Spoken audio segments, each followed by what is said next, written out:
The Scary Crow is a scary story about a farmer who builds the scariest and most hideous of all scarecrows to take care of his farm.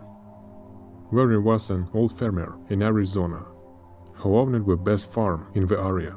Everybody said his crops were the best and people come from all over to buy their goods from him. Whenever people asked him how he was able to grow such good quality crops, the old farmer would say it was all down to his scarecrow.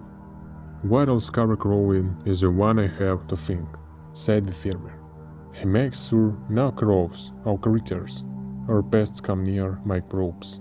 The old farmer had built the scarecrow himself, and it was a fearsome sight.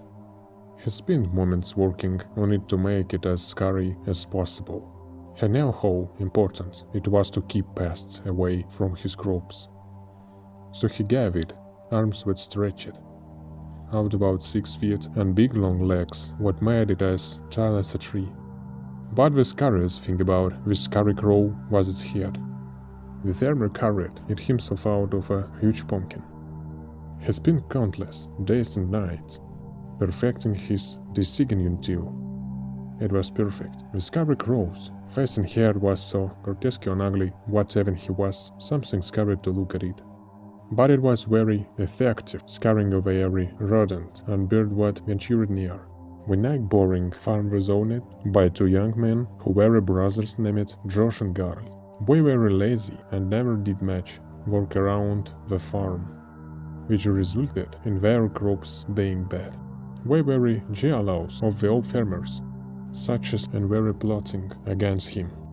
If they could drive him out of the business, they could take over his farm and make more money. So one night, the brothers decided to sneak onto the old farmer's land. They stole his prized scarecrow and brought it back to their own house, where they stuffed it and into an old closet, so nobody would ever find it. The next day the farmer woke up to find his hideous scarecrow missing and all his crops being eaten by rats and crows. He felt to hit knees and cried, knowing what his farm would soon be out of business. Meanwhile, the brothers, Josh and Garl, were watching from their own property and couldn't help laughing out loud when we saw the old man's tears of grief.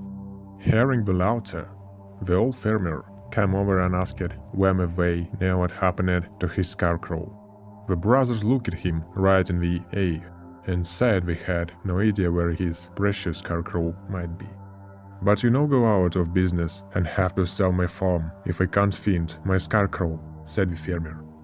George just laughed in his face, saying, "Well, just your touch luck, isn't it?" "Sucks to be you," giggled Geralt. The old farmer walked slowly back to his house, his head hanging down and defeated and depressing. One night as Josh and Geralt had trouble sleeping, not because we felt any remorse, but because they couldn't get the image of the scarecrow's horrible twisted face out of their minds. They did say they would never be able to sleep as long as that ugly pumpkin head was in their house, so we got up and dragged the scarecrow out of the closet.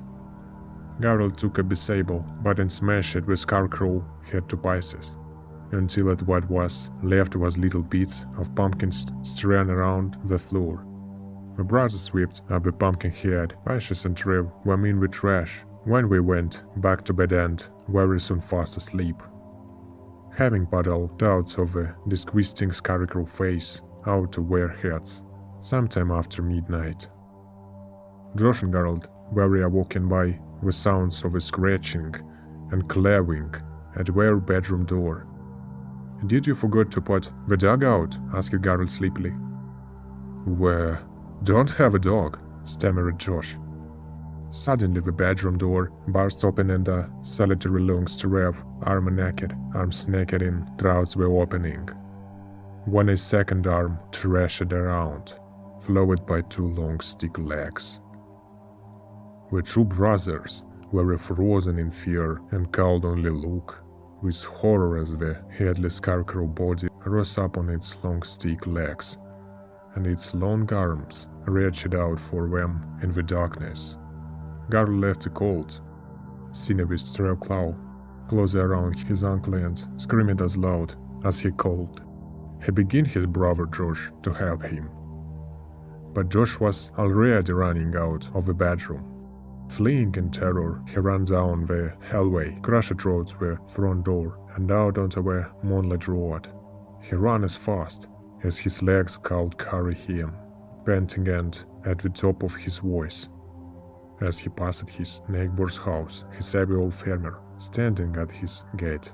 In the moonlight, he could see the farmer just staring at him with a strange smile on his face. Josh kept running, his bare feet slapping against the rough gravel road. I glanced back over his shoulder and saw something was carrying him to his very soul. He saw a scarecrow running along the road close behind him. It was gaining on him, coming closer and closer.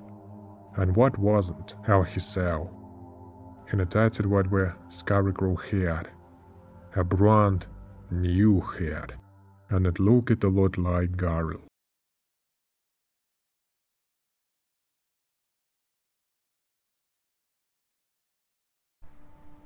The story really happened to me. It happened a long time ago. I was just a kid. When my family and I lived in a small village, where there were only 2 streets, a church, a small river, and a forest nearby. It took an hour to ride to the nearest settlement with a post office and a store. A godforsaken village what I loved very much. I don't remember my childhood well, but with days forever etched into my memory. The street my strongly believing relatives. I did not go to church, for which I constantly heard threats from my grandmother. What demons would did save me, what I will not get to heaven. What evil spirits would ruin similar crosses, which I only mocked. Where there was some kind of church holiday what day.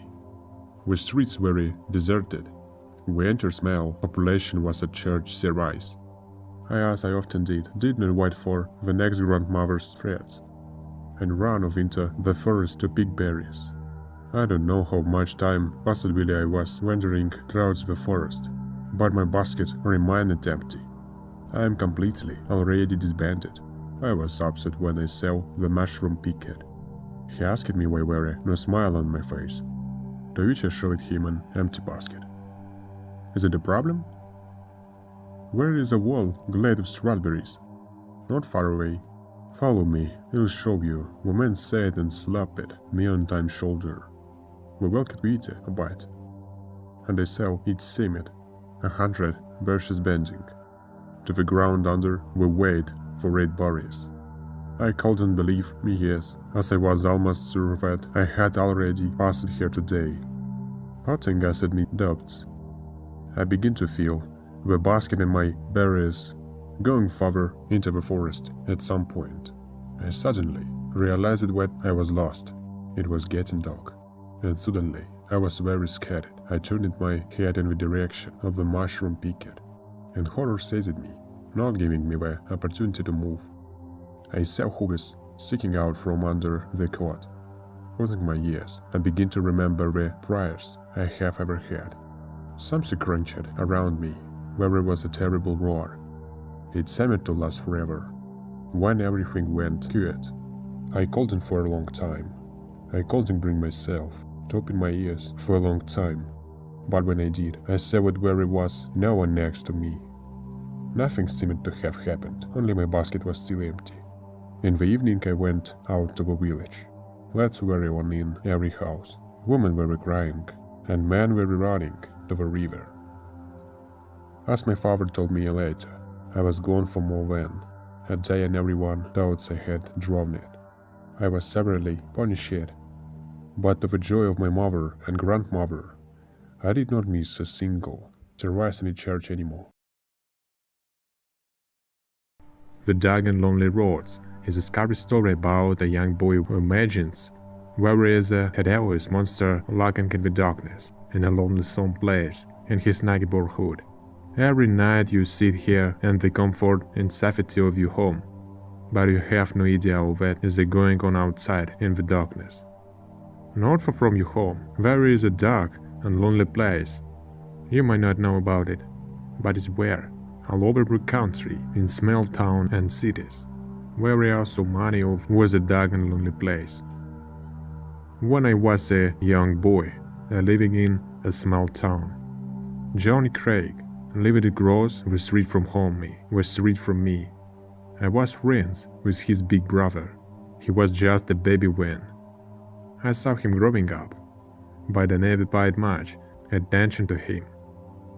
Sometimes in the evening, my mother would send me out to the local store to buy a carton of milk or a bed of sugar. On the way to shop, I had to pass along dark stretch of road. During the day, it was just a shanty place, lined with old, carved trees and vacant lots where nothing had been built and nothing was ever going to be built. I was never afraid or feared by day, but at night it was a defeating place, a lonesome place, a place of darkness and strangeness, a place of terror and fear, very where no houses nearby, no street lights.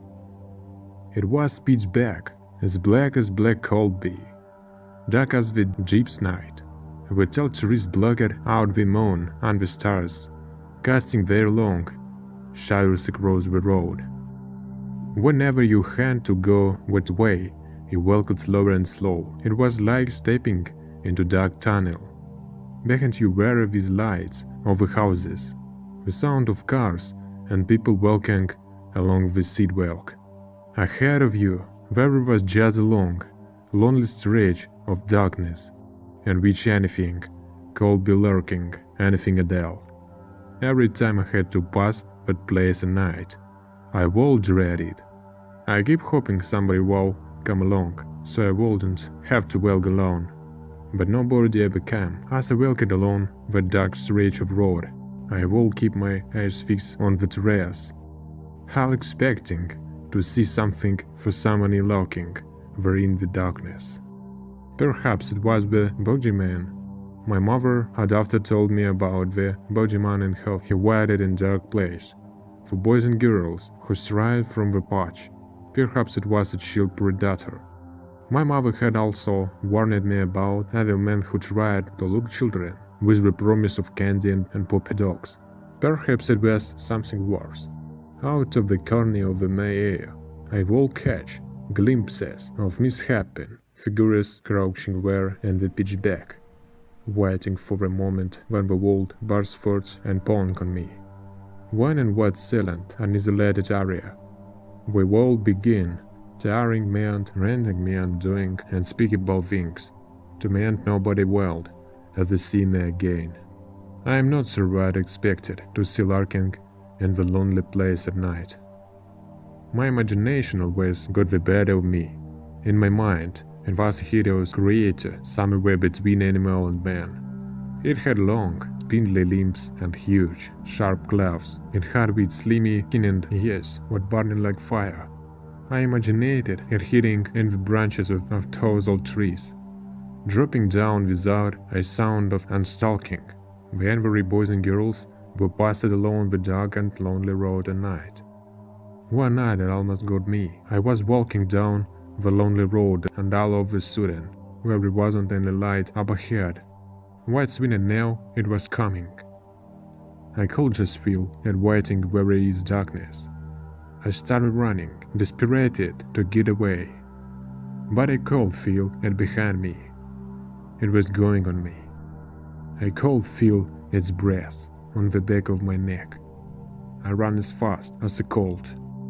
I ran until I thought my head would burst. It almost had me in its clutches, but I managed to get away. When I got back to the safety of my house, I looked at myself in the mirror, and where it was a long, jagged rip on the back of my shirt, as if a sharp claws had tried to grab me and just missed my body, grabbed me and just missed maybe an inch.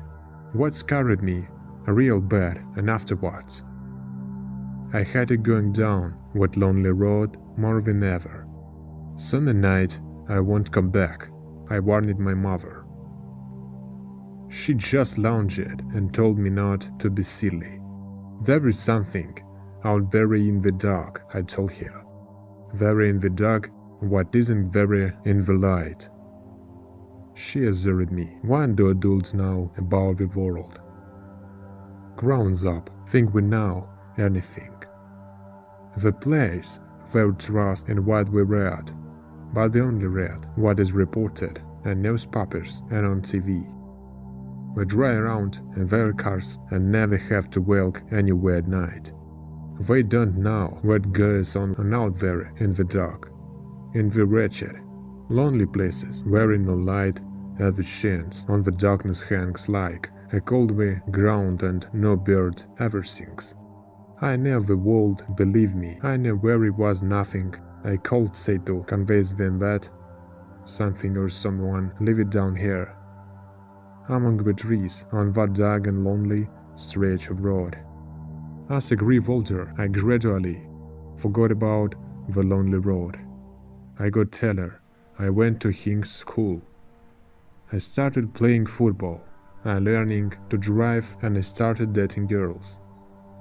The years passed by, and somehow I forgot about the wing that lurked there in the darkness. The memory of it still remained in a distant corner of my mind. But it was a memory locked away in childhood. The years passed by, but I never thought about the other kids who had to walk down the dark and lonely road at night. 3 days ago, Johnny Craig went missing. He lived across the street from me. I was friends with his big brother. He was just a baby when. I saw him growing up, but I never paid much attention to him. Not until we went missing. They found him in the trees on the dark and lonely stretch of road. His body was torn and ripped and scratched, almost beyond recognition. The police said he had been mauled by some kind of animal. The moment I heard about it, I knew what happened. Johnny Craig had been murdered by the thing my childhood fears had created. The thing I had conjured up in my imagination. I had left it on the dark and lonely stretch of road. I had left and waited to wait for some scary little boy who happened to be walking home one dark night. A little boy we could run as fast as he could run. Afterward, we town cut down the trees, we put up streetlights. What stretch of road isn't dark and lonely anymore?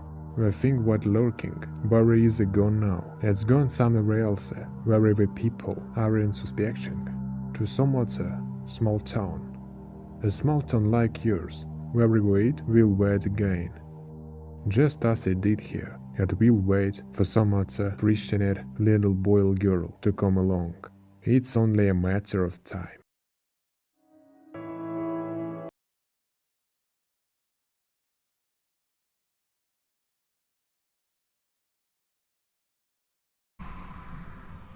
One day, I had a dream in which I was climbing a mountain at night. And suddenly, I saw a terrible house with broken windows. And it was also old and abandoned. I decided to go where to spend the night were the elements. At first, it was as if someone knocked on my room. I was very scared. What if there was a ghost? And I went to open the door to make sure what no one was there. And what it was just my imagination. I opened the door. I see there is no one. And when this began to happen, bloody footprints began to stomp towards me from nowhere, strangely. I thought it was a vision, like with a door. When in general, evil spirits began to crawl out from under my bed. Ghosts, vampires. I was scared and didn't come there in my dreams anymore, because I was almost killed there.